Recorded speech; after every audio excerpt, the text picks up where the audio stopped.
What you're about to hear is a conversation between myself and Mr. Jacob Lester.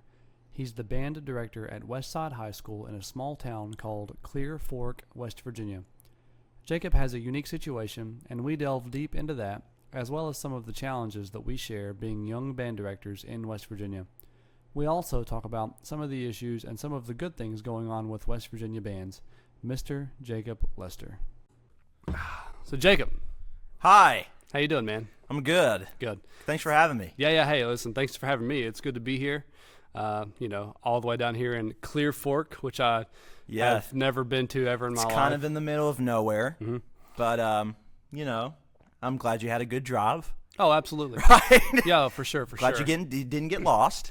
No, it really wasn't that bad. I mean, it's Route 10 most of the way, which I read a statistic many years ago that Route 10 is supposed to be one of the longest and also dangerous roads in the U.S.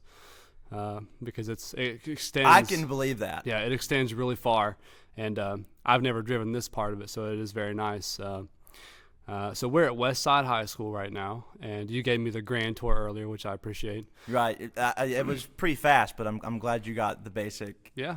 It's a nice school, Yeah. man. So you said this school, it's about 22 years old. Yes. That's Yep. very nice. It's much more modern than the band room that I have and the school that we're in. I like your nostalgic band room. Yeah, I like it. Our school was built in 1957, and you've got this one, Right. which was built just 22 years ago. So Right. let's see, math. So that's 2002-ish. 2002. Yep. Yeah. We opened in 2002. Yeah. Yep. Yep. And you went to this school as a kid, right? Yeah. This is where I'm from, so I know that we can relate in that way. Yeah, too. both of us. Yeah. Yeah. So, and then coming back to do this Mm-hmm. capacity. So, yeah, no, I grew up through here. Yeah, Yeah, I want to this ask you about all that stuff. Just to get into West Side a little bit. I tried to look at like school population numbers of, Right. how many students are in the school, and it looks like you're around about 600 or so, but that's what Google says. So what do you think? What's your population number? I would say we reached that height for sure my freshman year. So it's not like that that I was anymore? here. Well, it might. I don't know. I would guess. I feel like it's around 550 to 600 still. Okay. If I had to give a guesstimate. Yeah. On that. Yeah, we are about 550, 500 maybe. It's just because Right. we lose students to like the more like non-traditional ways of Homeschool. schooling, Yeah, homeschool, that's a big one. homebound, and all the other Right. programs that are out there that they do, and then the GED. Right. We lose students to that. So, okay. And so this school, like I said, been here 22 years, and you've got a lovely band room here, man. This thing is like, Thank you. it's nice. Yeah. I mean, I've been in lots of band rooms in my time, and this is among the nicest I've seen for a high school. Thank you. So- Yeah, I like how spacious it is. Yeah. Even though we're a small band and you think, a bigger band would be in here, it's nice to kind of have some free limbs. Yeah, to move around. I can kind of tell you Right. have your setup here with a lot of this. You got your band set up here, Right. and then you got some guitars over there. There's another setup facing a screen. Is that like a different class you guys do, or is that? Yeah, that's the class portion Okay. of the band room. So it's kind of split between you have your class on that side, and then right here is just program. Okay. Band program. Yeah. All right, good. Okay, cool. So, well, let's talk a little bit about that kind of stuff. First, before we talk about the school, let's get into your background a little bit. So, we already mentioned that you went to high school here. Now, what Right. year did you graduate?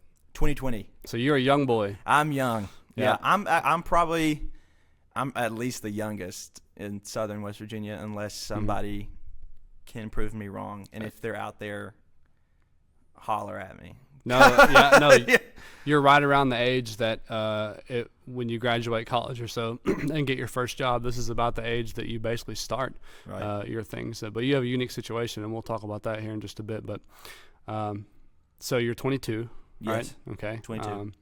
And young band director, doing the job, but also in the making, and that's what I want to talk about first here. Yeah. Now you went to high school here. Yes. You left, and then what was your first college move? My first college move was Marshall Mhm. University. That was for 2 years. But I went through about at least 3 to 4 different majors because I really I had what I wanted to do initially in mind when I got out of high school, Okay. because I was like, okay, that's cool. I'm going to try that. And then it just didn't stick. And then try that, something else, then something else, and that didn't work. And so I've been finishing out at Virginia Wesleyan online. Okay, so you're doing an doing that. online, sort of non-traditional online thing. I Right. like that. I did that for my my undergrad to finish as well. Was online. So Right. okay, so you went to Marshall for 2 years and bounced around majors, and then talk about like what led you to leave Marshall and come back here and start doing what you were doing. Talk about that transition a little bit. Right. I with that transition, I really was just unhappy. With I struggled a lot more with the move away from home and what I knew Uh-huh. more than I thought I would. Mm-hmm. Because I initially came to Marshall, to embrace that, and that's when I found out not so much. So I was quite, struggling with the idea of being away from my family because Yes. I'm a family person. I love my family. I love being with my family. And so that was hard as it is, but Okay. also kind of just with, like I said, switching with the majors, going back and forth of what to do there, what to do, here, if I'm good enough to do this, if I'm not good enough to do that. Mm-hmm. It got to the point where I got really depressed. Yeah, so you had kind of an identity crisis a little bit. Yeah. While you were in college. Yeah. It was a big who am I Uh-huh. phase at that point. Yeah. And so all of those factors really led me just to say I have to come home. I don't know what really is here for me yet, Sure. but I have to change this up because it's not good. Yeah, no, it makes sense, and you're definitely not alone in that. I mean, a lot of students when they go off to college, they have no idea what's going on. I mean, none of us do when we're that young, 18 years old, and trying to figure things out. We struggle with our identities at that age. Everyone does. Right. I mean, when I was that age, I knew that I wanted to go and major in music and all that, but I went through numerous sort of character development phases of my life, leading up to now. So it's definitely not something that's unique to just you, or that it's not a problem necessarily Right. that you struggle. Everyone goes through that. But you left Marshall, you came back here, and then what happened as soon as you got back here? What did you get into? Oh boy, what I got! I ended up back here in this very room during one of the fall football games of the 2022 season, and they had an interim director in at the time because the previous band director at that point just left. So they had a guy kind of babysit basically the kids. Sure. And I was walking around with my friend. I was like, and my friend at the time, we did band together. So we were like, okay, let's go check out the band room. Like if that door's propped open, just to see if it's any different. And then the kids were in there getting ready to head out for the game. And then how it necessarily happened from there, I have no idea.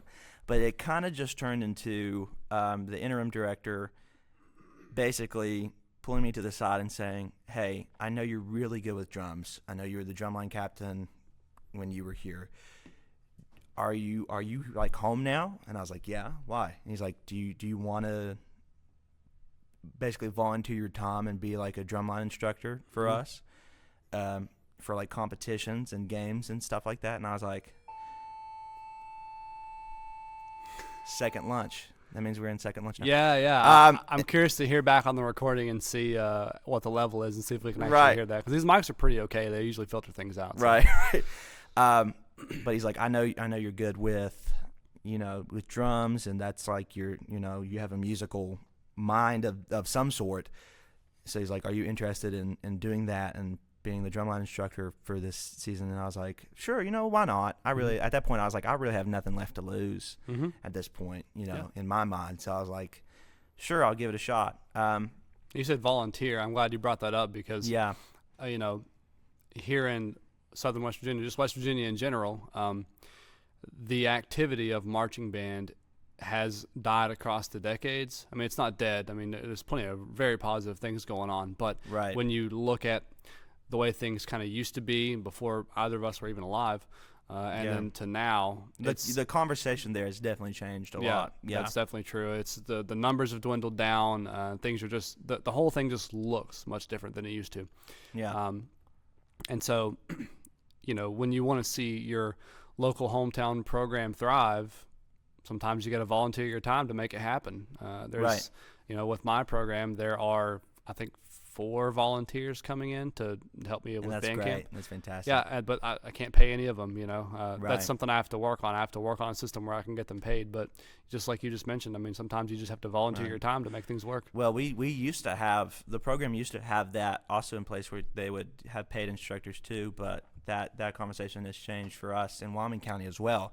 So really, it's either I volunteered or I just didn't do it. Mm-hmm. And just because at that point, like I said, I had nothing else to lose, Mm-hmm. I was like, Now, were you working a job at the same time, or you were just back here? At this point, I first moved back in May of that year. Okay. So I worked a job for about 3 months, then just quit because I absolutely hated it. Okay. And then that's when that opportunity came about. Yeah, you showed up. And at so at football that point, game. I was like, I know I'm not going to get any money. I know I'm going to struggle with money. I know that's going to be kind of, a sucky situation for a few years, or a few months rather. But I was like, I felt like at that point I could give back to something that gave a lot to me. Yeah. At that point, and so that's really was the deciding factor of, okay, let's do it. And so Yeah. I did that until about November. Mm-hmm. And Yeah, that I was- relate to yeah. you very strongly on that, because the entire reason that I went back to be the director at the program where I was in high school is because I felt called to serve to a community that Right. gave so much to me when I was younger. Right. And what is that weird bell? That's got to be the tardy bell. Tardy bell. Okay, so Yeah. it sounds like a phone call or from like. Right. They changed the bell. Yeah. Since I was here, I'm still figuring it out. So Yeah. Well, anyway, it's the bells at Logan High School where I teach have been the same since 1957. So. well, good for you guys being consistent. Yeah. Well. Because we. I don't sure know are that. not. I don't know that it's for. I don't know that we're consistent because we want to be. I think we just have to be. There's not really a choice. Right. I understand that. So, yeah. Okay. So you were the drumline tech for that season, and then what happened after that? After that, okay. December came around. The new director came in. Okay. So the interim guy left. In December, the new guy came in. Yeah. Okay. So that was cool. At that point, I knew the new director that was coming in was familiar with drumline stuff because him and I did band together. Okay. You went to school together. Right. Yeah. Okay. He was a few years older, but he was So I knew that he had a background in that, so I was like, I'm going to leave it to him. Mm-hmm. And around that time, after all that happened, was really when I decided, okay, I think I'm going to get my head back into school, Okay. and try music, because I was like, I really enjoyed what I just did. I feel like this is the only thing that felt like a puzzle piece kind of fit. Mm-hmm. So I was like, okay, I'm going to try that. So I started doing that in the early months of last year. Okay. And so while that's happening, they're having their program, Westside's program is doing their own little thing to the side. I'm cheering from like afar. Sure. I'm like, you guys are, let's go. Mm-hmm. And initially, about near the start of summer, the opportunity came about for Mount View High School in Welch, which they didn't have. There hasn't been a band there in years and years and years. Yeah, and years. no, Mount View. So that school, it's a smallish kind of school, but is it in Wyoming County or is it in a different county? It's McDowell. It's McDowell. Okay, so McDowell it's, County, how yeah. far is it from here? How far? That was going to be about nearly an hour drive. wow for me. Okay, I didn't realize. Right, yeah. So it was going to be a lot of my gas tank. Mm-hmm. But at the same time, I was like, it's an opportunity. I mean, I know the principal there, so I was like, I'm going to try to pursue that, see where that goes. Yep. So you did the long-term sub route is what it was? Right. Yeah. Yeah. Well, I was very close at that point to my 60 credits to basically be the equal to the associates. Sure. And so at that point, I was like, I can long-term sub then. Yeah. And do it, and then have like a separate, extracurricular coaches pay or Yeah. whatever reimbursement that they have to technically do to make that work. Right. So that was the goal for at least a little bit, and then as about 2-3 months into that, the director that was here was let go for a bunch of different reasons Sure. that I don't even really fully know. No need to speculate. Right, no need to speculate. I just know that happened, and I heard about it, and I was like, well, that's sucky. Yeah. I was like, but I can't really do anything. Yeah. Sucks for And, those and, kids. and I originally was just going to be like, if they were going to ask me, I was originally just going to say no, just because I was like, I just got into here. Mm-hmm. It feels kind of bad if I start committing and then I have to just up and go. Mm-hmm.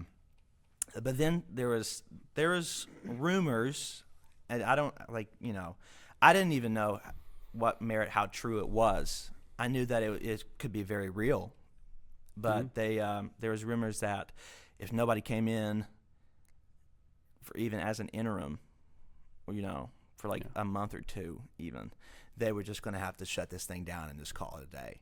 Wow. And I knew, as an alum of the school, and and as a alum of the program, as soon as I heard that, I had all the memories of when I was in here as a student flood back in my head, and I was like, well, that just can't happen.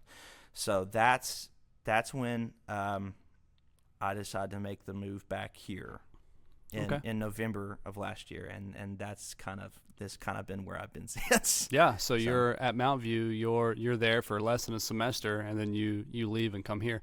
What was the conversation like with your administration as you're on your exit? Was it a positive thing, a negative thing? Were they upset? Well, okay. The thing is, I will say on record, Mm-hmm. the people at Mount View are absolutely amazing. Good. Staff, the community, were just so very nice to me. Mm-hmm. Even when I had 0 kids, and I was about to just have about 4 or 5, really, maybe about 10. And I was, they were very supportive, and nothing really changed there when I said I have to go, Mm-hmm. and I worded it that way. I was like, I love y'all. I'm praying that you guys get somebody eventually, because I do want to see that happen for them. And I'm sure you explained the entire situation about this. Right, yeah, and I was like that, and they're very deserving for that to happen, hopefully soon enough. Yeah. But I told my principal, and he was my old theater coach here. Okay. So that's how I knew him, and he's just like, go. Yeah. I understand. That's good. I figured when I heard the news about here, that's what you were going to do. That's fine. I still love you. Well, good. And so that wasn't a hard conversation at all. I was kind of bracing for it to be. Mm-hmm. Like I was like,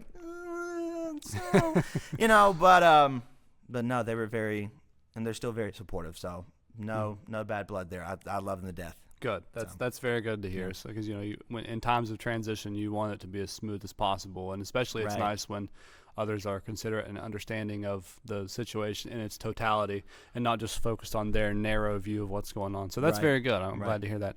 Now you come here in November, you say? Yeah, it was like early November. Yeah. Okay. Now, how many students were here when you got here? Not a lot. Yeah. Because due to things that I just unraveled. Right. With that whole thing, I had maybe about 5. Yeah. 5, 6. Mm-hmm. So you say 5 or 6. You're guessing at numbers here. Is that because some were like fluctuating and unsure, and it's hard for you to count them? Yeah, and I mean, and the seniors at that point, that conversation changed with them, just because of so many things that happened through that time that I was not there. Yeah. And that I really couldn't understand where they were coming from. It was hard to kind of sink some of them back in, understandably so, after stuff like that. But it was that was a tough transition for them even. So that I had I had about 4 to 5 kids when I first got here. Okay. So. And so these 4 to 5 kids, and this is in November. And you told me just from knowing you, as soon as you got here, it was like, oh crap, we have to put a Christmas concert together. Yeah, which that was fun. Well, thank goodness we had most of the pieces here in that that cabinet behind you that's labeled Christmas music. So we were I was pulling out stuff from all that. I bet. After school, and I was like, what's this? What's this? What's this? What's this? What's this? I mean, I've played that when I was a student, so I know that piece. Yeah. So I would do some stuff that I know, and then I also would be like, well, we got to do some new stuff. So it was kind of a mix, and we ended up with 3 pieces, and then our vocal ensemble here, Hills and Valleys, they opened for us. Hills and Valleys. Hills and Valleys, Okay. right? Yeah, it's a whole thing. Which our theater director also is in charge of that. You know. Oh, he when does he both? has spare time. Yeah. Okay, choir and the theater department. Yeah, quite. Okay. Yeah. So he put that together for us. So we had an opening thing, and then we came out and did our 3 songs, and then we basically called it a day. But hopefully this year's will be a little bit more planned out. But You would hope so. yeah, I would hope. Yeah, we had a really fun time. Stressful, Sure, I bet. right? But it was fun. Okay. So and yeah, we had to put that together super quick. It sounds. I mean, if you got here in November, and depending on when it is, I mean, 1 week of time is crucial. But every single day you're in here trying to struggle and make it happen. I totally get it. Right. And you're working with small numbers and just doing whatever you can do. So no shame at all in any of that stuff. Right. You just got to do what you got to do. Talk about the next semester then. So January rolls around, and you've got those same kids, or is there more in the room, or what's happening? Well, we've opened up that conversation to, because our feeder school programs, with the SSAC, I look up this, because I'm looking like I'm in a point of desperation of we have to go from point A to point B, whatever point B looks like, even if that's 2 more kids. And recruiting at least even 1 more kid. How do we get from point A to point B? So I'm researching stuff in SSAC. I'm looking through all the stuff that I normally don't read because I'm ADHD and I don't have time for that. Sure. And so I'm intently staring at my screen trying to figure out what to do there. And there's that rule that says, feeder schools, if you don't have a set feeder program, which is like you do a bunch of evening concerts, you don't really, the feeder football games, then whoever is their director at that point, they come over, you can just go ahead and start teaching the basics. So, yeah. I think I'm not 100% familiar with the rule you're talking about, but I know that the way that I remember seeing a rule like that, this could be a different rule that you're talking about, but what I know is if the middle school program that feeds into you does not do marching band, specifically, they can do concert band, that's fine, but if they don't do marching band, then I think it's 8th graders is what the rule says, that the high school director can include those 8th graders in the high school's marching band extracurricular stuff in some way. That's also a rule because that's how I started marching band was through the 8th grade bridge program. Whoop. Sorry. Let's see how good that shock mount is. Yeah, I'm going to see how good that. I'm testing your equipment, man. Yeah, that's right. I'm testing your equipment. Yeah, I forget I talk with my hands, and you have really expensive equipment. Nah, well, these mics they're not that bad, but yeah. Right, but that's how I got through, that program. Okay. And then, so this is not your only gig, West Side here. I mean, this was actually more of a lesser part of your time because you have been doing 2 middle schools this past semester. Is that right? Yeah. So I would, that started in February. Okay. So I was ready just to commit 3 to 6. We're here. We're doing this. We're doing that. I had stuff planned out. And then they're like, well, this long-term sub for music and art came at these 2 feeder schools. Are you willing to do it? And I was like, well, I'd like to get paid more. So I guess yes. Yeah. So I would do that, and then we would come here 4:30 to 7:30 Monday, Wednesday, Friday, and then we would do band here. So that 4:30 was to 7:30. 4:30 to 7:30. Yeah. Okay. And then I'll just ask, that's since it's after school, how was attendance for those things? Or the kids? Sometimes that was a struggle. Yeah. It was better than I was actually anticipating. Okay. Because I was going into that being a change for them. I'm like, don't know. Yeah. Because they couldn't really necessarily stay after school here when this ended, because we ended about 2:45 here. So they couldn't necessarily stay after school until about the time I was able to get into the band room. Right. Unless somebody was here to supervise them. Sure, sure. Which that was also shaky. Yep. So that, Having to leave and come back. yeah, and, that kind of started a little conversation about transportation and trying to figure that out. And parents here were more understanding than I even anticipated, which I'm grateful for that. But that was still kind of like, that's the one downside. Yeah. But yeah, I would teach music and art and then come here and then try to wrap up 3 schools each week. Yeah, man. So it was a mental exercise. That's a lot of work. But, so you're technically a long-term sub at both of these middle schools, which we didn't say which middle schools are those. Yes, that's Baileysville, which is up through there. Uh-huh. And then even further down is Huff, where I was at for the rest of the school year. Okay, so you got those 2 middle schools. You're coming here and doing Monday, Wednesday, Friday evening stuff. Yeah. And then that basically is for the whole semester. You guys were doing that, right? Yeah. Yeah. Okay, so that's the only time you really got to see these kids. It wasn't during school hours or anything. Now, is there anything changing into next semester, or are you doing the same thing again? That's kind of pending. Okay. Because I would like to, truthfully, I mean, on record, if the principal watches, right? I would like to. I like to be here and teach here, but if that doesn't happen, I don't know if I'm going to necessarily long-term sub. I may sub just regularly, day-to-day sub. Yeah, for people. So that way, that will lessen the burden on the kids here, and I'll still make at least a little bit of money. So it's either going to be that or I'm going to be here.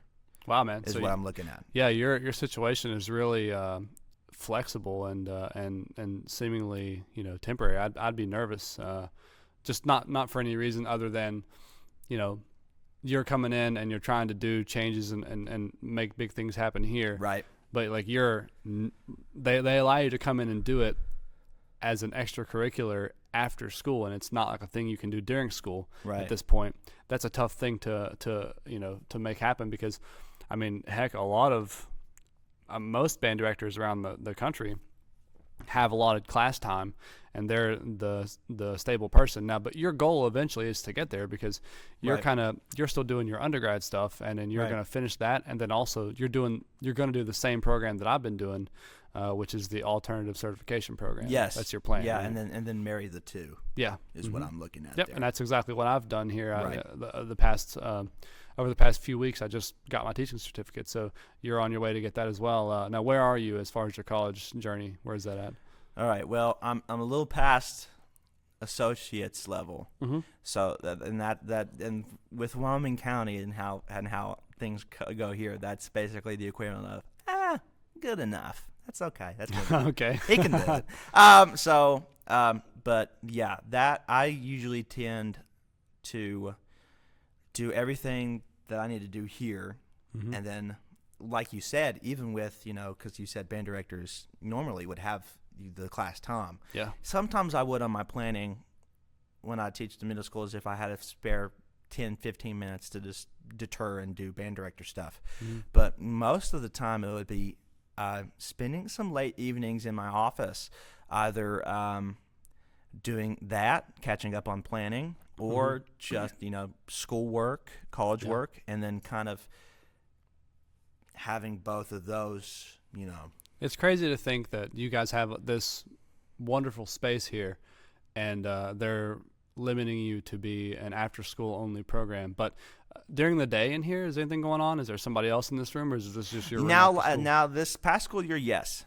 Okay, so there was something else. There was that was when the classroom portion of this was utilized. Okay. So anything that had somebody to do else was in here. Right. So anything else that was like everything through there was class. Okay. And then this would basically be my half of the room.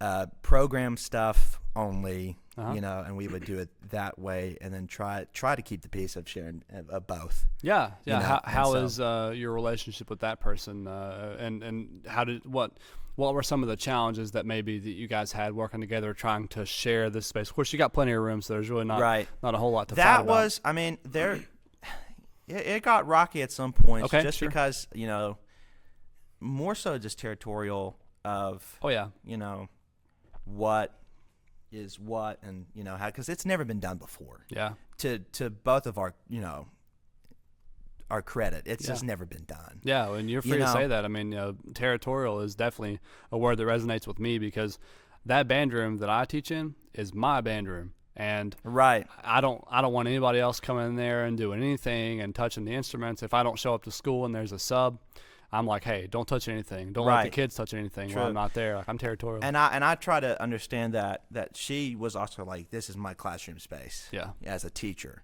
because and trying to balance that was interesting. I bet. Now, Truly. Let me talk about that person. You said she is. Right. Okay. What is her position here? She would just be the music teacher. Okay, she's okay. So But as a long-term sub, she also long-term sub. okay, cool. So gotcha. was, so she would do the daytime guitar. There's like a music and movies class about soundtracks and Yeah. stuff. I'm sure. And then you have your last period band, and some of my kids would come in, and they would have their own little sectionals, and she would technically supervise. So that came in handy at some points. But you said they're having their sectionals, but she's not really into all that stuff. So she's just supervising while they do things themselves. Is kind of what it right, sounds like. basically. So it helps, but it's also kind of Sure. you know. So that was interesting, but at the end of the day, we managed at some degree to say, here's what's what, and Okay, and good. do it that way. Good. So. Yeah, sharing resources is. It was better. There is better help than none. Yeah, you know? absolutely. Well, yeah, and that's totally fine. It's good that you had those kids to be able to come in here and have the time to actually do sectionals and have that time in general when Right. you're not around, because they they need some time away from the director to get their hands on stuff and experiment, have fun without Right. supervision a little bit, even though she was watching or whatever. So okay, cool. That's a really unique situation. So I thought that maybe people would find that interesting if anyone hears it or whatever. I Right. think that's definitely a tough situation to navigate. So okay, so you're at the point now where you're still in undergrad, and then I want to talk about some challenges that I know that you're going to end up facing, and I want to. We talked about it a little bit in our drive to and from the conference we went to, which Yes. we'll talk about that here in a little bit too. Yes. But I want to talk about some of those challenges with you, and I don't know. It feels weird to be like, I want to give you some advice, but there is a 10-year age gap between you and I. Right. But so once you do this and you get your degree, well, I didn't ask you, what's your degree going to be in? What are you doing right now? Technically, it's like music production. Okay. So you get your music theory Mm-hmm. aspects in there. Your circle of fifths. Yeah. Major, minor. You do all the basic stuff. Good. In that, and so that's what's being married with the alternative teaching. I love that. The music production aspect of it. That's something that actually a lot of traditional band directors don't have a good production background. And Right. I mean, hey, this is 2024. I mean, and we're only going forward here. Like electronic music and doing production stuff, like using Ableton. What program do you guys use in your production stuff? In production stuff, it kind of is a mix, really. Okay. I mean, teach me about multiple. I would say more than the most frequent is Ableton. Yeah.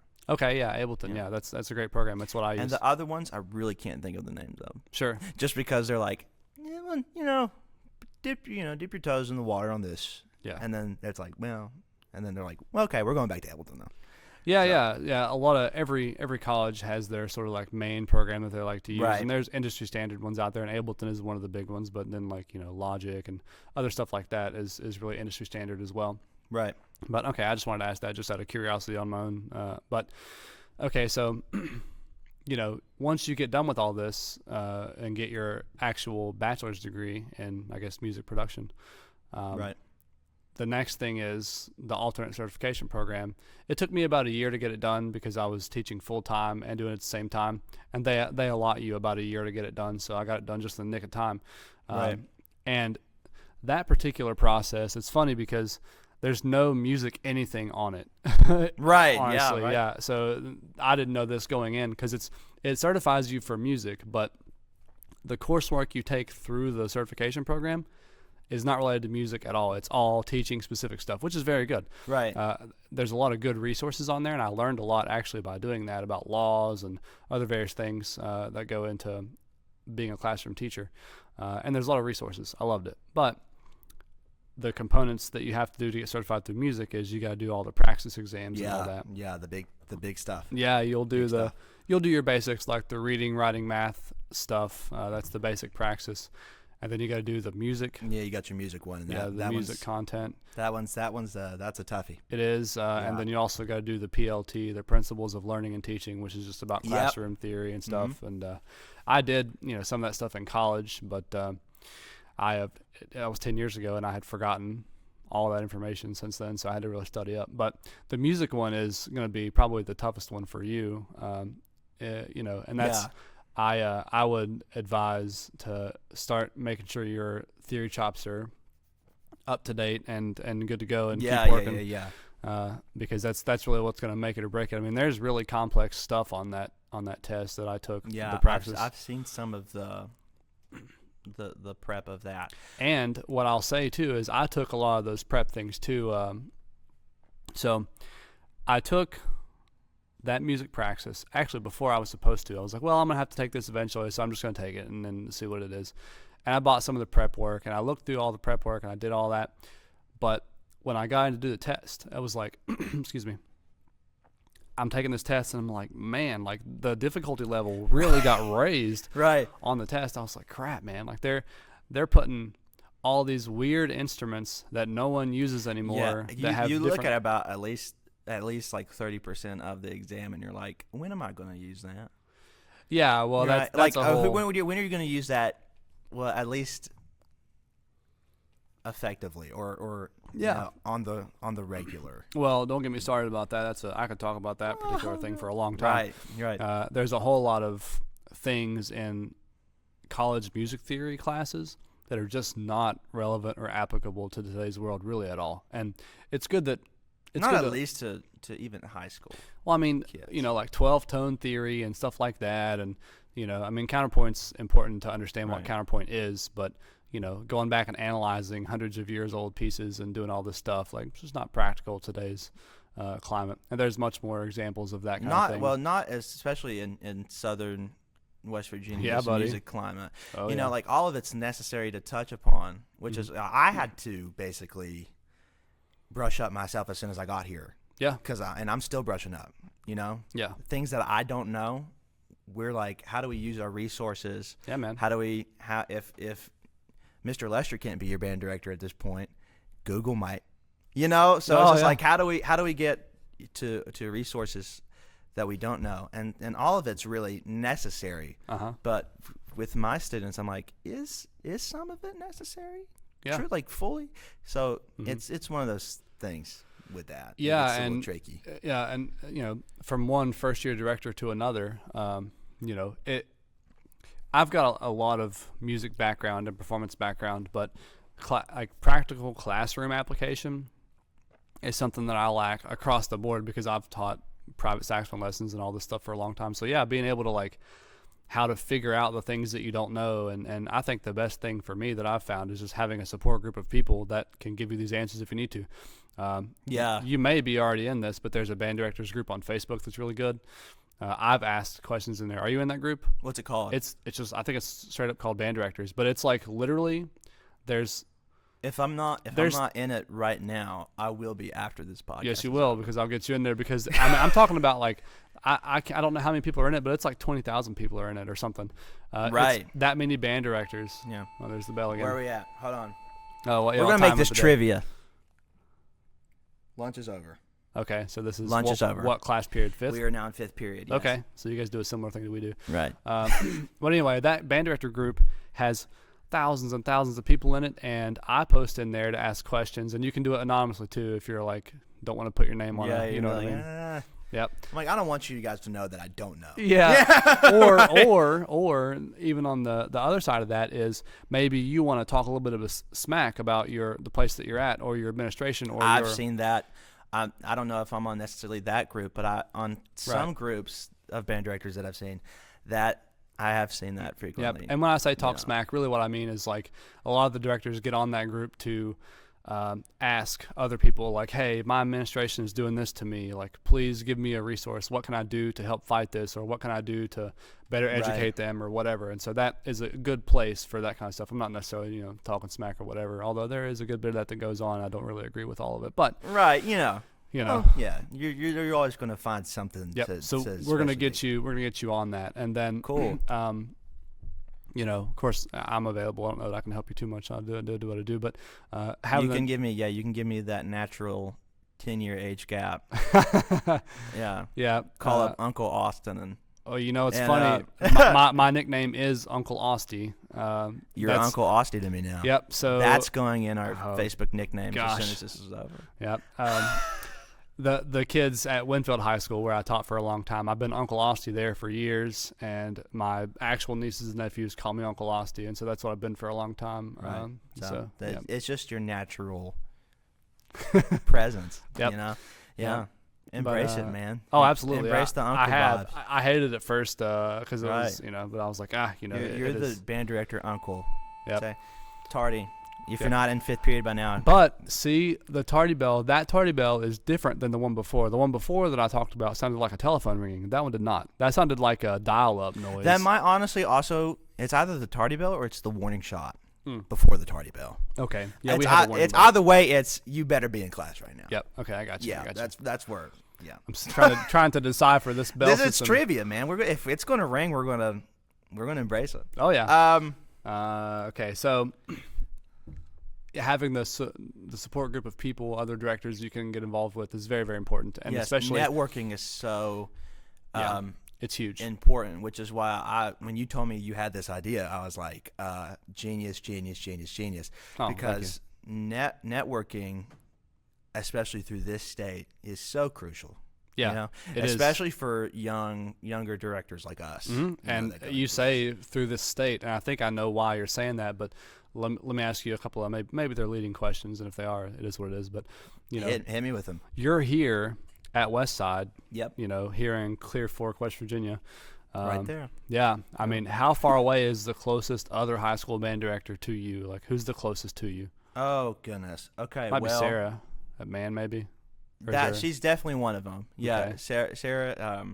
God love her. I love her. Yeah. She's definitely one of them. That's physically. That's close. Physically, yes. Yeah. That's what I'm asking. You have Wyoming East, which they're sorting out their new director as this is being filmed. Okay. So they don't have one yet. Not yet, but whoever gets there, eventually, that's the closest. And then you have Sarah, and then you even have you. Yeah. But then you have to kind of travel more upstate. To get to. How far is Wyoming East from here?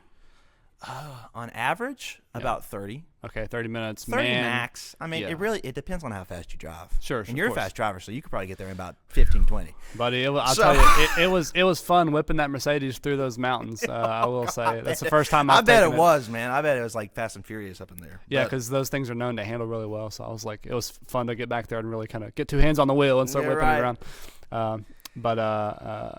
Okay, so then Man is probably 40-ish minutes from here. And I am probably, in my honesty, be about near 25, 30.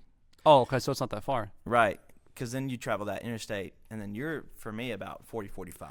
Yeah, the GPS this morning, I think it took me 45, 50 to get here, so that's about right. Somewhere near there. So you're, but it actually isn't that far in terms of miles though. It was I think 28 or 9 miles total to get here, but it took much longer because of the mountains, and so that makes you feel what I'm trying to get to here with all this conversation. Yes, for sure. It makes you feel a bit isolated, like you're back here in the middle of nowhere, and so in a lot of ways that you are. So having a support network of people that you can talk to that do the same thing, like whether they're band directors or whatever. Is a good thing, and that's one of my goals. Right here, my slogan, the first thing I talk about is unity within the community, and of band directors. And it rhymes. Yep, buddy, you got it. You got it. The marketing is down pat. No, I mean, as a whole, and as the viewers, there's your fourth wall break. Hey, we're breaking the fourth wall. I promise you, I would.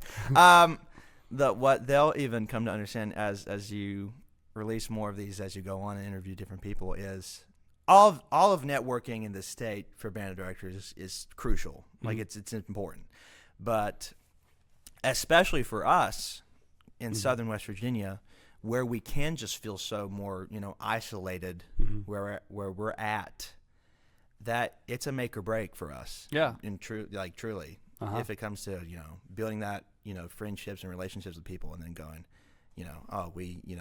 we need this or need that, and they can kind of help us guide to resources that we may not even know about because we're so shrouded into the mountains. You know? Absolutely. So that's a huge thing. It is. I'm just having to be looking behind you there. It says band camp July 8th through the 19th. Is that your schedule? Yes. I thought I had some hair sticking out. No. Well, it's just one. I was like, I had bad head, so I was like, if you're giving me a hint, I was like, thanks. No. That's our schedule. Yeah. Okay, so July through 19th. So I don't start until July 29th. If there's any way I can come down and be a part of what you got going on, I'd love to come volunteer. Please. Yeah. Please. I would love to come meet your kids and volunteer. You don't even have to do the interview for that on camera. I'm just going to tell you yes. Oh, well, I appreciate that. Yeah. Yeah. Looking forward to your upcoming year here. What are you looking like in terms of numbers? Numbers better. Mm-hmm. Not necessarily. Now you've had a huge like out of nowhere. Props to you. Like I appreciate you saying that. Big growth. Me not so much. Sure. But it's. Well, you've been here for one semester, but you're also only able to do it after school, and so that's something else. I'll talk about that in a bit, but keep going. But right, yeah, that's also very true. Yeah. Where I'm looking for about near 15. Well, near 15. That's a big kind uptick. of fluctuating still a little bit. Sure. So just finalizing some stuff there, but near 15. Okay. So coming from 5, for me, I'll take it. Yeah, big growth. Absolutely. I will take it. Yeah. I mean, we're going to be a very small band going out there, but I mean, as long as our quality is better than our quantity at this point, that's all I care about going in right. as a Class D band. Yeah. So absolutely. that's where we're looking at with that. We're playing Queen. Okay. We talked about that before. Yeah. Crowd pleaser show. It's not one of those little concept shows, which I'm not knocking them. I love concept shows. I'm a concept show nerd. But I was like, people in Wyoming County will know this. Oh, yeah. So we're going to go with that approach, and then maybe eventually we'll do a concept show. But we're going to go crowd pleaser this year, and then see if that builds us up a little bit. I think it will. One of the things that I think is super, super important to recruiting, you can't even do because you're not here during the school day. Right. Hold on a second. Excuse me. No, you're good. I have them too, man. I'm feeling it. Yeah, it's me drinking all this soda. I shouldn't be doing that, but it's just part of what I do. Okay. Yeah. We're directors. We drink. Dude, caffeine. We drink caffeine. We're young, caffeinated. Yeah. I feel like you have to be. What do you got there? Is it like coffee or something? It's Dew. Oh, yeah, Mountain Dew. I'm doing the Dew in our music department mug. Yes, I love that. Yeah. But one of the things that's really important for recruiting purposes is your identity within the school. Yeah. Having students meet you and see you and all that stuff. And you are just, unfortunately, you're stuck here after school only. And so you don't get to meet the general school population that's out there. And that's something that's really important. Not at least on a regular basis. Right. Now, there'll come points when I'll take off. I took off work for a spring concert to do school performances because I believe that still having school performances is so crucial. Got to do it to build this. So I'm like, I'm just gonna dock my pay. I got to go do this. Yeah. Which is why, honestly, it's really selfless of you, by the way, to be like, I'm gonna miss out on pay to do this, but we have to. Right. I mean, it's either at this point, do you want this thing to breathe and live or not? Yeah, it's selfless service, absolutely. Right, and and that's a bunch of it too. But that opens up that opportunity to see, to have kind of a student interaction there. But that's also why I've also preached in the meantime, until eventually, whenever that is, I can get here through the school day, that parades, games, anything public, we have to try to butt our heads in and say, do you want the band there? Because we'll be there. Yeah, and you want to You make know? sure you do a good job when you're there too. Right, You and know, you, whatever like- you put out publicly, you know, it's Right. got to be a good product. Yeah, it's like, do you want us there? If so, give me like a week. We'll try to churn something out, even if it's just drumline. Like we did this past near the tail end of the basketball season this year, because I jumped on the idea and I had a eureka moment a little bit too late. Mhm. But we tested it out with like a pep drum line for our basketball games. Sure. And that went surprisingly very well. Yeah. And I love basketball stuff. We did our rock band right, stuff. I like it. I embrace it. Other directors have been kind of iffy here with doing that or not, but I embrace it. One thing think- I didn't see a gymnasium here. You didn't take me there. Do you guys have one?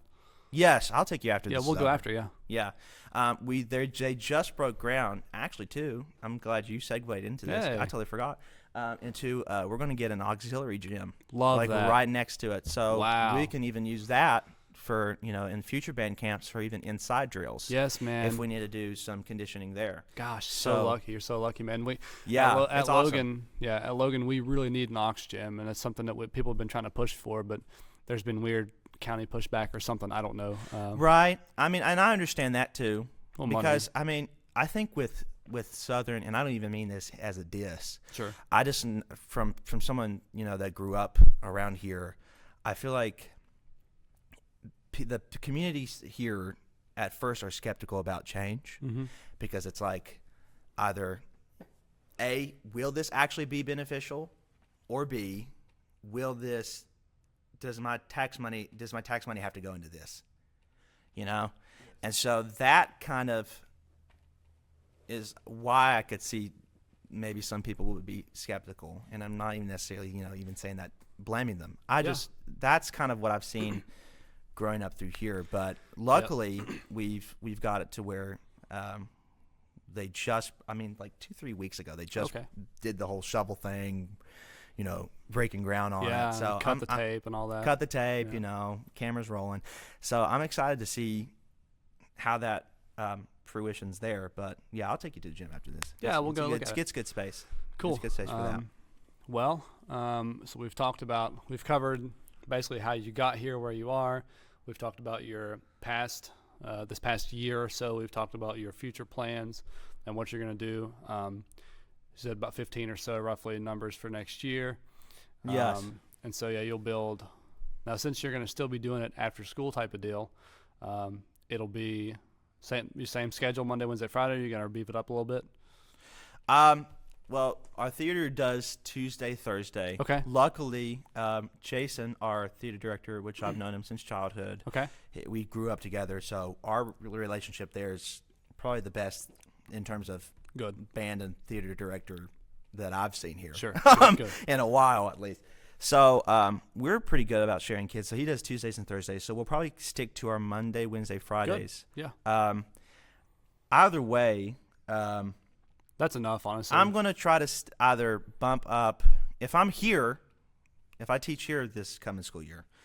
then Okay, we'll- because then that's we'll still go- up in the air. We don't know that yet. Yeah, right. So Well, whoever the principal is, they need to. I'm gonna go ahead and say you need to get on it and get this man in here full time, because it's only gonna help. If you're in the building full time, it's only gonna help you. It's only gonna help the school, the band program, music program in general, the theater program even. Like, you guys will only grow. You only stand to benefit from that. So I'm hoping that does happen for you. okay. Well, I accept and thank you for your endorsement. If that happens, and even if it doesn't, as long as there's somebody here that's willing to cooperate with me Yeah. on this, that'd be great. But we'll either do 3 to 6 if I'm here, just after school to 6, or just 3:30 to 6:30. Yeah. So just to kind of get them a little bit earlier, so that way the transportation things that happened this past semester will kind of die down a little bit. Yeah, You know. I think that's a reasonable schedule. Right. As far as what we have going on, I have 7th period band class. And so we just, when we do our after school rehearsals, I forget what I said. I think it's Monday, Tuesday, Wednesday, or maybe it's Monday, Wednesday, Thursday. I can't remember. It's 3 days, and then of course Fridays for football. But we're doing, Right. we will end about, I think 4:30 is what I said, maybe even 5. But we have that extra time from the 7th period class to go all the way through. So that's a reasonable Right. schedule you're setting on your kids. A little bit about culture. You know, I think it's super important for any new director coming in that there has to be a kind of a big culture shift, and you got to build relationships with the community. Yes. Yeah, so talk a little bit about maybe some of the things that you might want to do in terms of like changing the culture, or maybe some things you've already done, or just things for the future you'd like to see change as far as the culture. Like, you know, I don't want you to necessarily badmouth the culture that's already been here or anything, but Right. I want you to talk about like the positive things that you're trying to encourage with the culture shift here, if you can. Right. And this is why you're the Nardwuar of band directors, as I've stated before the camera. I appreciate that. It's a good question. With our culture here in Wyoming County, we're very sports oriented. That's no shock. Southern West Virginia, baby. Yeah, we Sports. just are. Basketball, football, anything with a ball, basically, we go wild for. Now, how do those teams do? Do they perform well? I just don't know. And what Sometimes, class? I mean, it really. See, we. Not to say it even in the mean way, but we're just. It depends on the year. Sure. Well, it does Just for going everybody. into it, it's either we're consistent or we're just not. But one thing that remains the same is people's commitment. Community support. Yeah, for that here. Okay, good. Which great for them. Sure. I love seeing them thrive, and because that gives us opportunities to go and root with them. Yeah, it only But, it only stands to help. I'm glad you say that. But it's also on the other flip of the coin. It's like if you have strictly, a lot of sports, support, sports community, being a fine arts program in that, and let alone being a band program, an ensemble program in that, that gets a little shaky. Yeah. You have to establish some relevancy with Right. your program. So you got to make big moves and get the community to see you in a very positive way, which is good. You're doing a crowd pleaser show. You get out there and do it well. See, yeah. So the biggest thing for our situation here, in terms of changing that conversation a little bit, people here won't back you until you really prove yourself. Sure. And that's not even in a. It's the same for same Right. for Logan specifically. When I can only speak. they see you out and about, then they'll say, okay, that's something. Yeah, they gotta see you. Yeah. Right. Which, I mean, I understand. I'm not even saying in a judgmental way. I get where they're coming from. So in order to play to that, play to their to that strength there, the biggest thing, and I've seen a little bit of improvement for the past full semester that I've been here on that, but conversation's definitely not over. Okay. Yeah.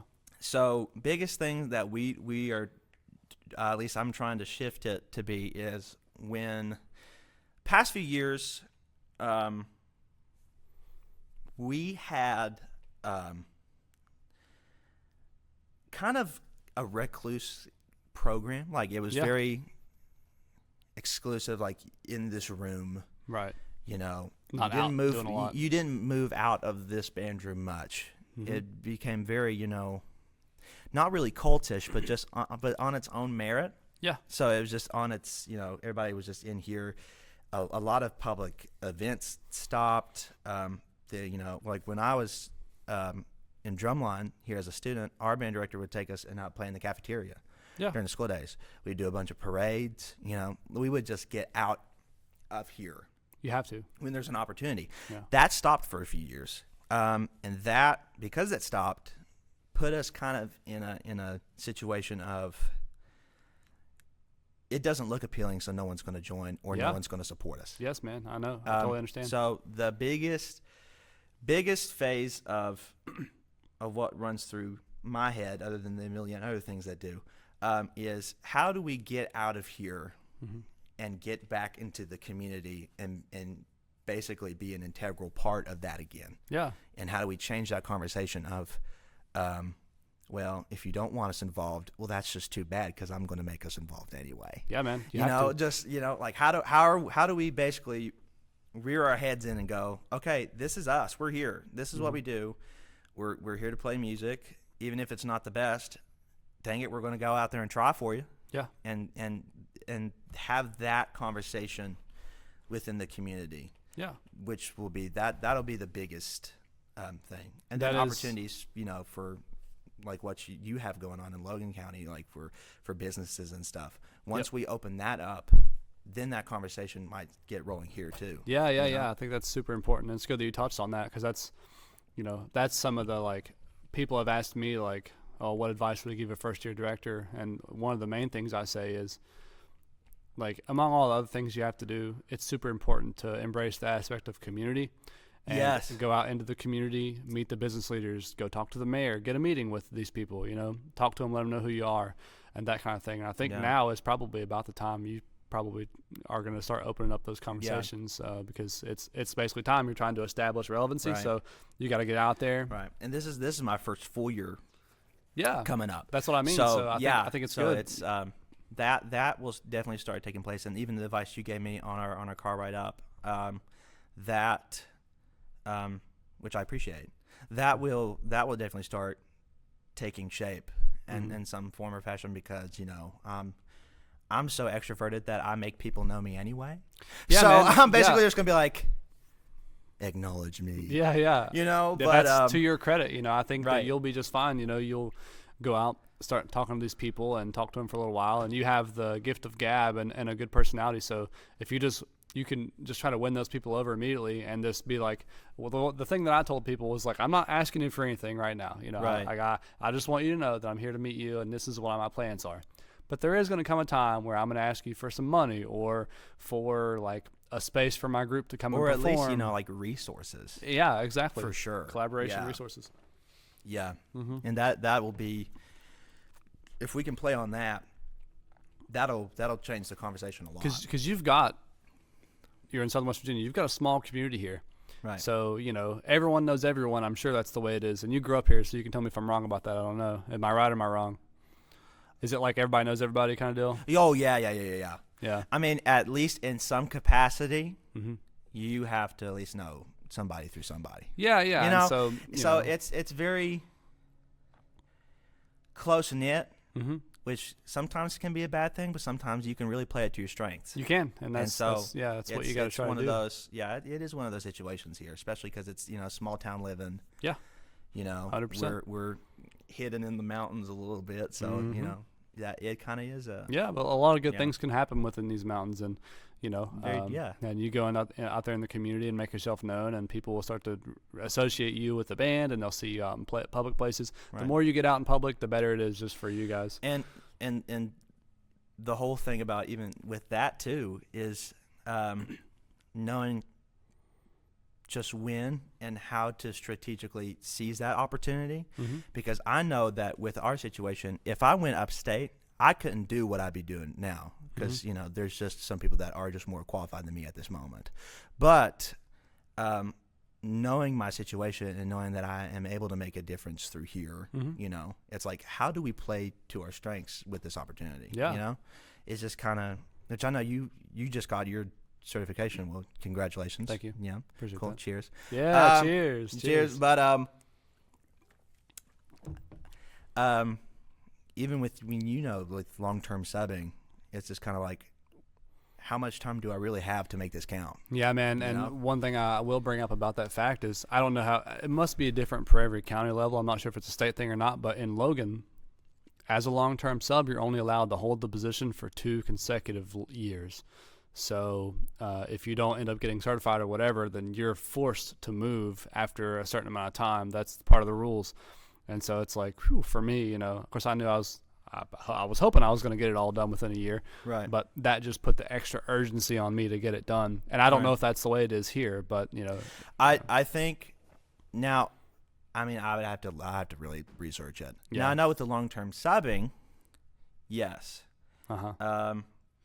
I direct the band through our enrichment program, Okay. which that's kind of like a separate thing. So I Right. can meet like being a teacher, blah blah blah blah blah, and then being an after school enrichment. Well, yeah, your long-term So- sub positions are technically at these middle schools.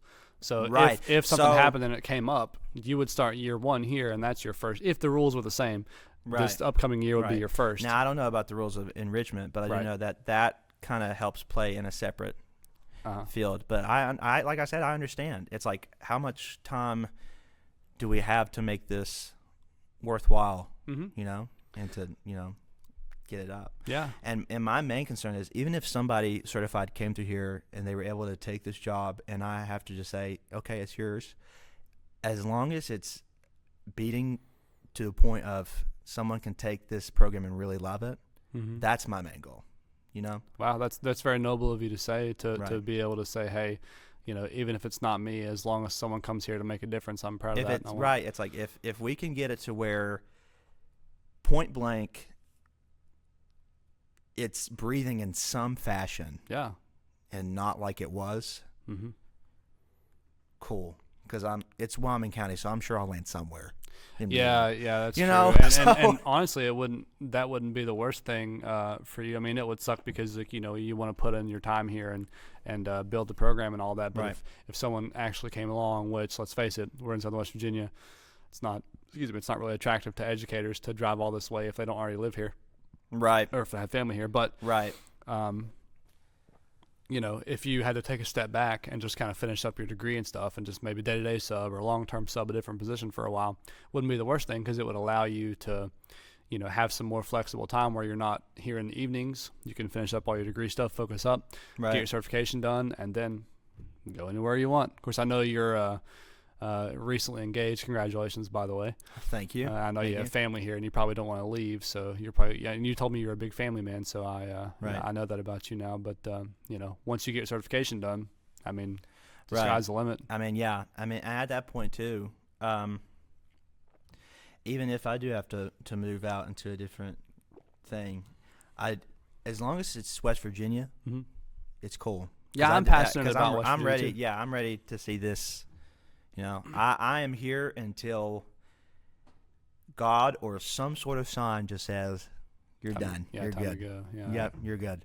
So that's all that, and that's basically all my knowledge on it. You Okay. know. Well, I have some very general questions that I try to ask a lot of the directors. Excuse me, and I want to throw some at you too. Okay, throw them. Well, quickly, if you can sum it up in a few words or maybe a few qualities, what are some of the things that you think make a great band director? Some qualities or just some general things? What do you think? Oh, okay, man. Mm-hmm. Okay, this is the Nardwuar stuff. Right. Okay. I was wondering when you were going to really pull that out. Mhm. All right. I think the two biggest things that come to mind that I can just say off the top of my head. Now, if you locked me in my office for about 3 hours, I could probably give you better answers. Sure, but, sure. But off the top of my head, you have to have vision, and you have to have consistency to go with that vision. Yeah, You man. have to know exactly what you want your program to look like, and then go, okay, how do we consistently execute Mm-hmm. steps to make that happen? Yeah, man. I think if you have the passion, vision, and consistency, and the really just the major zeal to do it, and be like, I have to do this, then even no matter what, really, like in terms of years of experience, like if you do this for, like us, like a year, or if one of your prestigious ones for 20 years, I think although that's important, it's out the window if you don't have consistency and vision Yeah, to go it's behind it. funny you say that because vision was my answer to that question, and also Was it really? Yeah, vision. Oh my gosh. Yep, and also it was the other podcast I did with the other gentleman that's going to come up next. Yeah. His answer was vision. The first thing he said. What in the world? So, No. congratulations. Hey, all right. But you're at least 3 for 3. Yeah, exactly. That's cool. Yeah. Tell me, this is like funny story time. Tell me about, and it could be as you're a director here, but I know you haven't had much time, or maybe you as a performer. Yeah. Give me like a horror story. Give me like a worst catastrophe scenario during a performance. Anything you could think of. Oh, okay. This wasn't necessarily the worst thing that can happen. It was. Looking back, it was funny. Yeah. It's funny looking back. At the point, I was like, Panicking. Yeah. right. It was a student performance. It was a spring concert this past. It was like March. Okay, so this past year. Yeah, it's recent. I have a trombone player. Okay. Love her heart. She tries, Sure. and she's good, but she tries. And there's a part we did Furioso by Robert W. Smith. Yeah. It's a very simple piece. I Yeah. love Robert W. Smith. Like grade 1, grade 0.5 maybe. 0.5, yeah. Yeah, exactly. Is I'm starting with just easy, and then we're going I get to it. work our way. Yeah, so Same thing. But it was one of those 0.5 pieces that's like not going to nod me off to sleep. Yeah. Like there were still some parts of it. I'm like, oh, okay, Yeah. cool, all right. Gotta have that. And so there was a part where she has to slide out and do like a brum brum kind of thing, and she slid out too far, and the whole slide came out Wow. of the trombone and then just on the floor in the middle of us doing it. That's the listen. Mind you, this is the first. This is the first song, Okay. and so I'm just over here twirling away. Yeah, yeah. You know, I'm trying to keep everybody together, and especially my percussion, because I'm like, stay on time. Yeah. And so I look down because all I hear is a. Yeah, it's like clank on And the yeah, floor. again, and then I look down and I just look at my trombone player, and she's just like, She's probably scared, doesn't know what to do. and she slowly gets Puts it assembles it back together, like as quiet as possible, because she doesn't want it to clank anymore Yeah. than it already did, and then on like the next thing, then she jumps in, and so that was not necessarily, I think, the worst thing that can happen. Because Do you have video of that? Somewhere You need to find it There is. because what grade is she in? she'll be in 8th grade now, but I think. Oh, wow. But yeah, Okay, so she's I young. have 6 through 12. You need to keep that. Yeah. You need to find that video. Keep that video till her senior year, and then when you Play it? Yeah. I might use it. Yeah, you should. Yeah. That's really funny. Yeah. Yeah, that'll be. Because it went, I'm telling you, it went flying. And all I could do was just look at it. And, like, I couldn't even process it myself, Mhm. So I'm just like, Well, so I'm, like, looking down. I'm, like, mhm. trying to give her, like, cues, like, you need to, Pick that up. Right. And Yeah. so she's like, I get it. I know. Yep. And she's at that point. Right. She's a seventh grader, right? Right. Wow. So yeah, it's good of her to be like, okay, I gotta like figure this out quickly. Yeah. Right. So She kids handled are it pretty- better than I probably would. Yeah. I kids probably are- would have been like that video of, like, that kid with the cymbals. Oh yeah, he The- just and she turns and salutes. I would have probably done that. So she handled it better than I probably would have. That's good. So good for her. Yeah, But, that is good. yeah. Worst things can happen, but that was definitely an interesting moment. This could also be when you were in school or even now, students that you've seen. Share a story with me because, well, first of all, what I'll say is we know that we as band directors are in the business of changing students' lives. That's what we do. Right. Band programs, if you're not involved in a band program, you won't really understand the way it works. But, when you are in the band world, you understand the way that being in a group like this can just change someone's life for the better. Right. Yeah. Share a story with me, whether it's personal or whether it's someone you've seen. I want it to be someone else that you've seen. Tell me a story of somebody else that you've seen without name dropping if you don't want to. Tell a story of how you saw band really change their life and them as a person, if you can think of one. See, I'm telling you, Nardwar. I appreciate that. Yeah, I'm gonna add them. No. Yeah. It certainly has mine. The fun thing about my situation, and even yours, like ours in general, coming in from a student perspective and then coming back with a director perspective, and then seeing the contrast difference, and even the connections that has is great. I know that with my kids specifically, I don't know if there's really necessarily one certain student that I can pinpoint for you, but I can tell you, well, first, my student perspective is that this was my home. Yeah. As a student, like I had a place where I would live. That wasn't my home. It was here, and having through that 8th grade into, the high school, gap. That is, I'm trying not to hit your microphone. That's okay. You name this, Mr. Lester breaks my equipment. Yep. But being here, I've lived with, depression for years. Mm-hmm. Sometimes I still struggle with it. Sure. So having this as like a distraction, necessarily, I came in with this being, I like music. I grew up in a musical family. Mm-hmm. Music's been part of my life all this time, which is why I have even some basic knowledge outside of what music theory I do know. Yeah. And I came in here because I was like, okay, I like music, but really this is a distraction. Mm-hmm. Yeah. So I don't just waste away in my house and feel depressed, and worst case scenario, something bad happens to me. Yeah. So I went in with that mindset, but then I grew to really also basically find the importance of family in band and what that looks like in band, and that was cool. That it was crucial for me, and more than really just cool. It was just crucial. I totally understand. I mean, Right. I told stories on my podcast I recorded with this about how band really changed my life, and it does for everybody. I feel like that gets involved with it. So yeah, you're not alone there. Right. Yeah. And then coming back with a director perspective, Watching it happen. watching it happen through them, but also knowing that the changes we've implemented since I got here,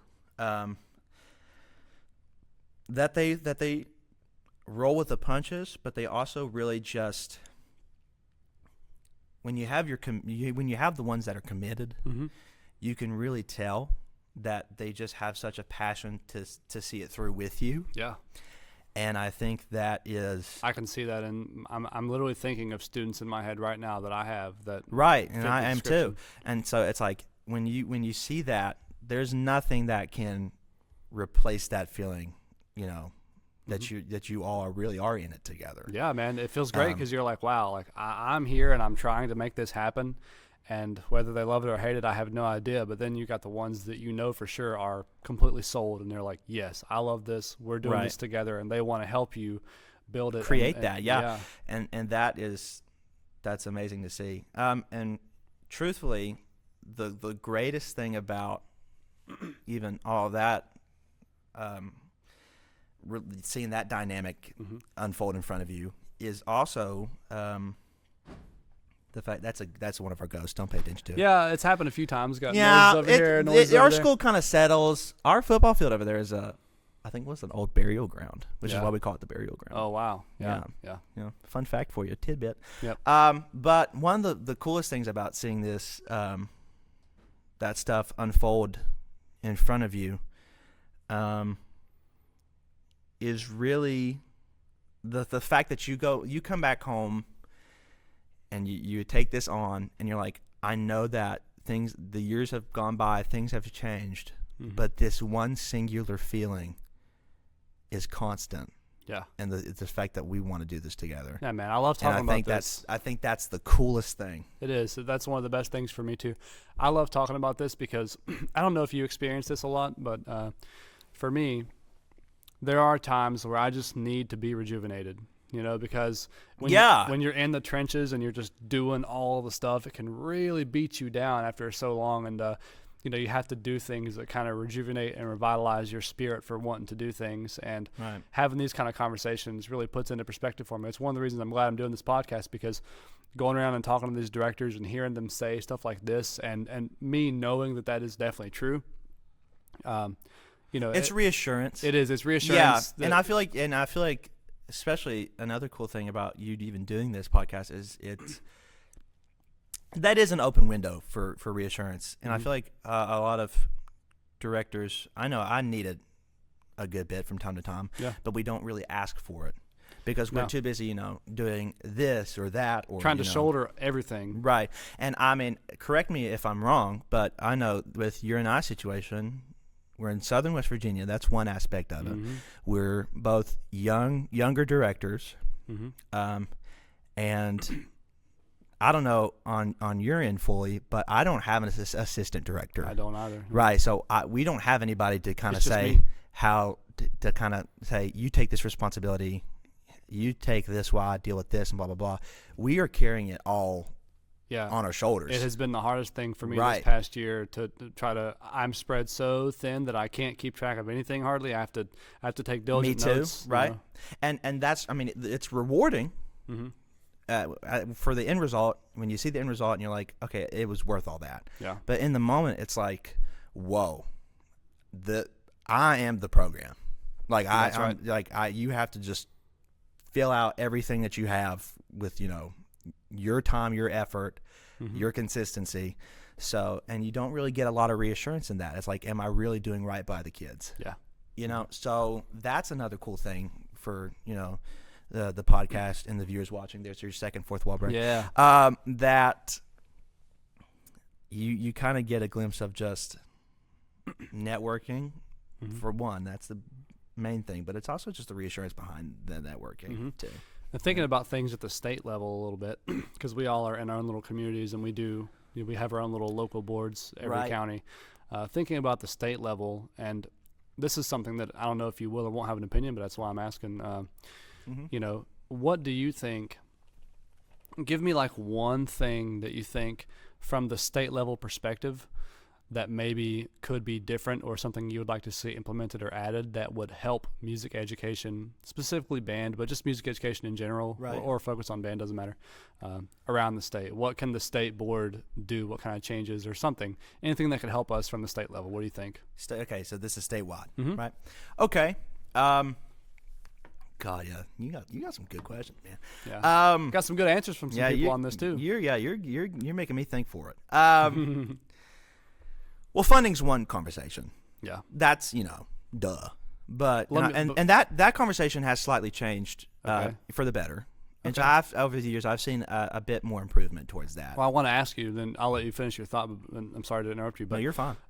With that specifically, I will state publicly on this podcast, and I have already, but I do get money from my county board of education. It's split between my band and the choir program, so we split it evenly, and it's enough to, like, if I need to repair some instruments or maybe even buy a newer instrument for like $2,000-$3,000 or whatever, we basically get 10 G's, and it's 5 and 5 for choir, for band. I'm very fortunate to have that.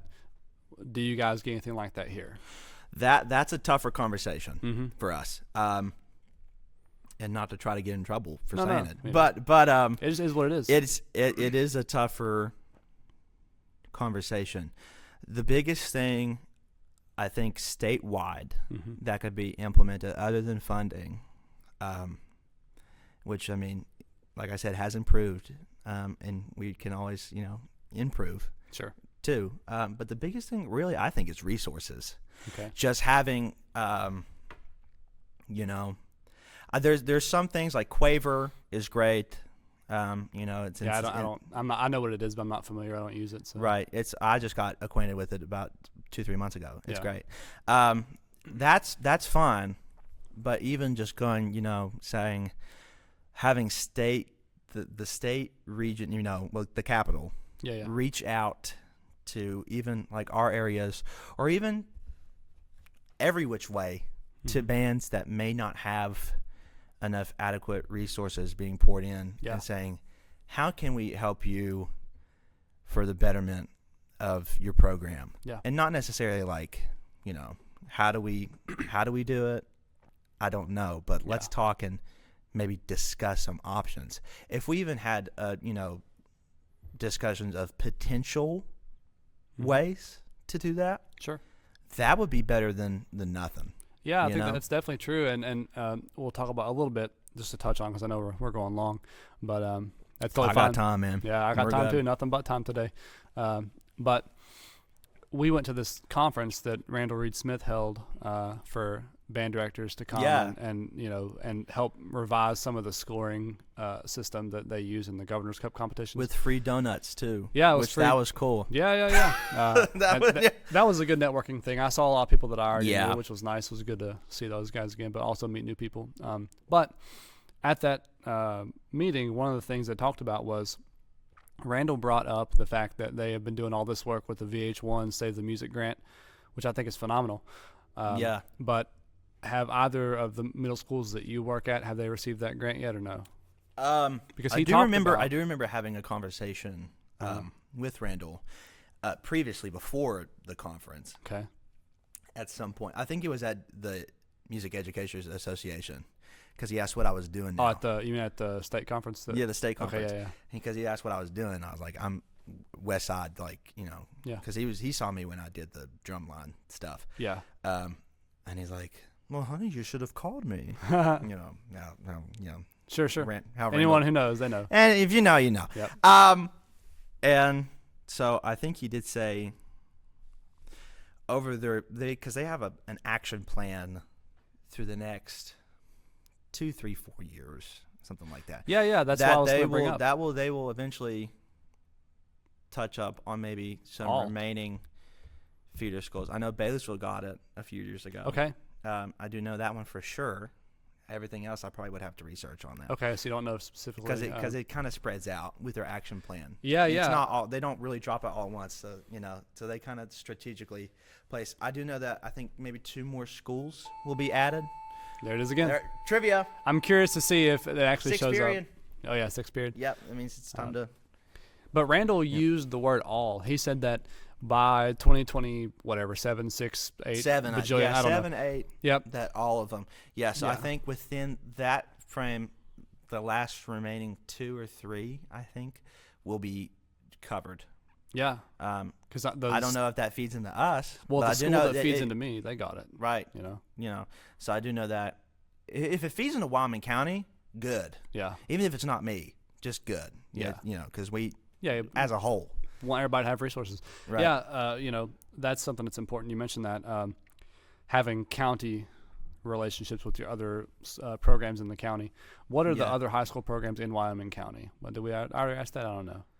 It's just Wyoming East and us. Okay, so just the 2 of you. Yeah. Okay, because Yeah, we've got 2. Logan, Man, and Chapmanville, and I have good relationships with both of their directors, and not Man's students, but Chapmanville students know who I am, and so I'm trying to bridge that gap, and I think that's super important to do that across, because you need to be unified. It's especially important for us as band directors. We need to unity in the community, right? It's Right. the whole goal here. Hey, you got to live your slogan. Yep. And, Yeah. So- And luckily that conversation, since Because I you don't took have over- it. There's not a director at Wyoming Easter. Is that what it is? There's not a director there right now. Not right now. Now there was Mr. McKinney that finished out for the time that I showed up, but I already knew Bradley, from a while back, so that wasn't hard to rekindle and talk about stuff, and we would go on honor band trips together. I would say, hey, what honor bands are you going to? Because in Wyoming County we're only allowed 2. Okay. So we have to really nitpick which ones we go to. Okay. Having that communication is good. Right. So we're like, which ones are you going to? You're like, okay. I'm like, and Bradley and I would even have a call about what hotel we wanted to stay at. Oh, yeah. And then him and I would split a room then have all of our kids. Because I feel like if we went as Wyoming County and not just West Side and Wyoming East somewhere else, that looks good on us. It does, and it helps advocate for your programs at the county level. Right. And that gives something for the county to talk about, period. Yeah. It's like not one, but both schools are going. Hey, look at what our bands are doing.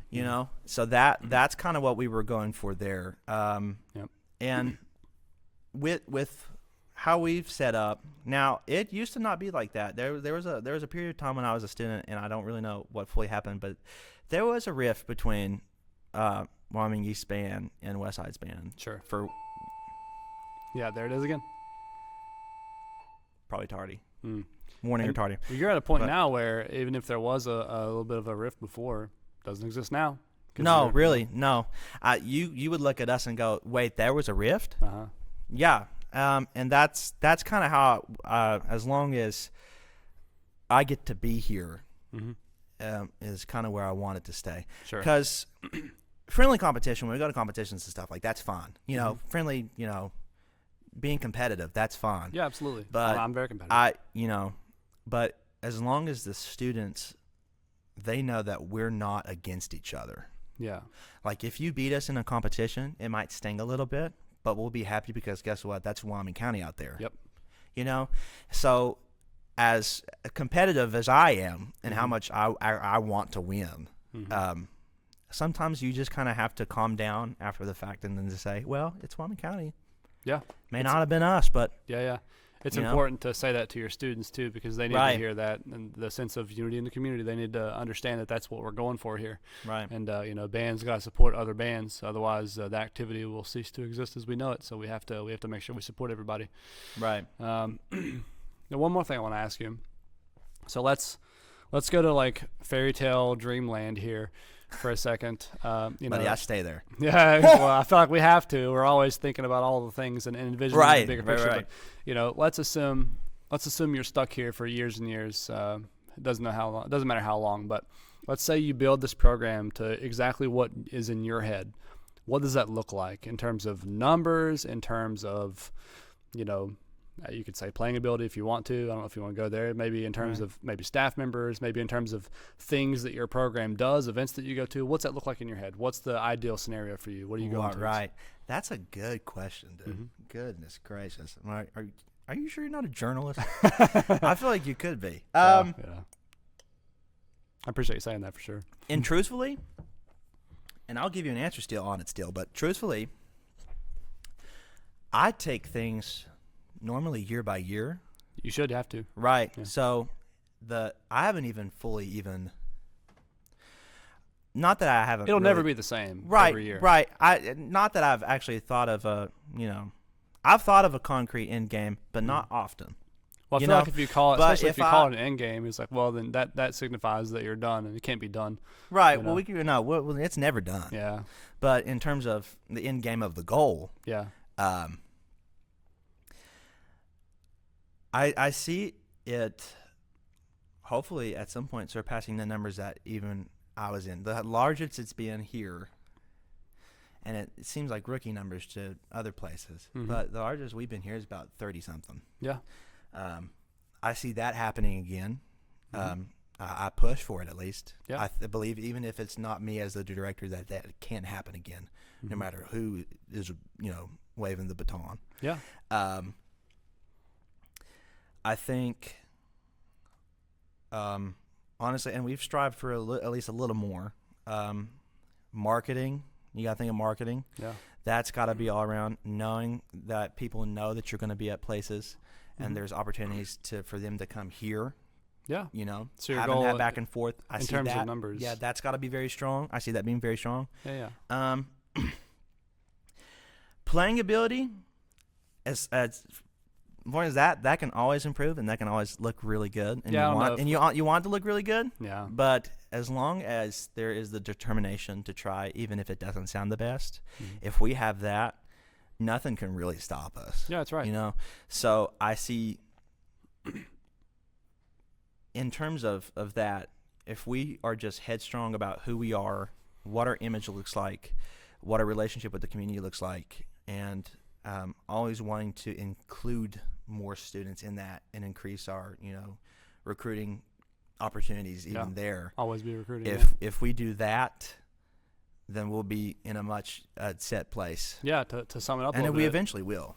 Oh, absolutely. And to sum it up a little bit, it sounds like the goal for you isn't necessarily a lot of concrete things, but as long as your program is doing all those positive things, being able to recruit and sustain itself, having good relations with the community, always putting their best foot forward, if you will. Right. And, No shaping, pun intended. Yeah, exactly. Because we're literally marching 8 to 5 out here. And shaping the program in a positive direction. That's what the goal is for you, more so than like having massive numbers or, having all these maybe awards or As long honors. as we are consistent, Mhm. that's what matters to me. Yeah, I think that's really Because important. numbers will always fluctuate. Mhm. You're always going to have some people come and some people go, and there's nothing you can do about it. And you can't beat yourself. You can't waste too much time beating yourself up over it as a director. It's like, well, okay, sometimes it's not for them. Yeah. But how do we consistently get to a much better spot Yeah. than we're in? Yeah, it sounds like you're Even if, striving. even if your numbers stay the same. That's right. It's like, yeah. how do we mentally, physically, and even, socially Mhm. get to a better spot than we're at, Yeah, well, it sounds like you're really just striving for overall having a very positive outlook on the program and a very positive direction within the program itself, and that's something that I think anybody can take a positive message away from. And so with that, to end on a positive note, Jacob, thank you for allowing me to be here with you, and I appreciate your time. Thank you for having me, and thanks for almost letting me break your equipment. It's okay. Appreciate it. Oh, yeah.